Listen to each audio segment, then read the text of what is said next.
As the government continues to send out stimulus checks, many Americans are already making plans to invest their money rather than spend it. The popular stock trading app Robinhood is even offering a new incentive to those who decide to invest. But experts warn that this could cause turmoil on Wall Street and ultimately lead to inflation. For more on this, let's bring in CBS senior Money Watch reporter Stephen Gandel. Stephen, welcome. It's good to see you again. So Nice to see explain you. how the Robinhood app works and how is it fueling what you refer to as a, quote, stimmy rally? Well, it's an app, a mobile app that allows you to trade stocks. And the thing that's different about it, unique at least when it launched, is that it doesn't charge anything to trade stocks. So you can really trade stocks. You can chase the ups and downs of Wall Street. And it sets investing up like a game. And you can get the thrill of the quick wins and you can get the thrill of the quick losses, unfortunately. And that's what economists are worried about it at a time when many of us are stuck inside looking for some entertainment and some excitement. A lot of people during this pandemic have put some extra cash in the Robinhood app and in the market and tried it out for the first time. They've kind of been sucked in. Well, many of these young investors are still pouring money into so-called meme stocks like GameStop and AMC Entertainment. Stephen, could this impact these companies in the long term?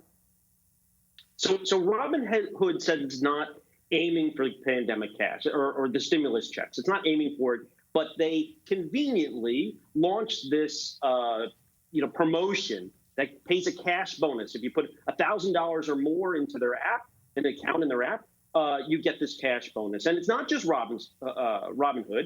It's market commentators telling people that if you're young and you have the extra cash, you should use your stimulus money for the stock market. So I have no doubt that some of this money is going to end up in the stock market. Some of this money is going to end up in these fast stocks, these movers, the meme stocks.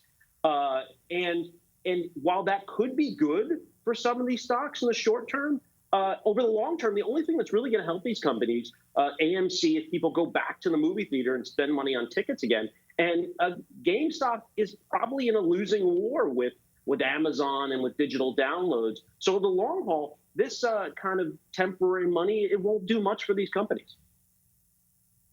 Well, Stephen, where else are people investing their stimulus checks? It's really hard to know. I mean, clearly the market it's some of the money's going into the market. Deutsche Bank did a survey of online investors and found that more than a third planned on putting their money, the money they get from the stimulus, into the stock market. So that's like 170 billion potentially of money going to the stock market. Probably not all of that money goes there. Certainly, hopefully, if this thing's developed, planned right, then some of the people really need that money. They have to spend it on expenses and put it into use it. Maybe, hopefully, some people to pay down debt, add to their safety net. But some of this money is going to end up in the market. Some of this money is going to end up in some really speculative stocks. I hope some of it ends also up in kind of diversified mutual funds that maybe go towards a retirement and not just get traded away. Yeah, well, finally, Stephen, could this market rally cause problems for investors? Well, it could for investors and for all of us, right? The way that this stimulus is supposed to work is that people are supposed to get these checks and spend the money and boost the economy. I mean, the thing that the economists like about the direct stimulus checks is that they help individuals first and Wall Street and corporate America second.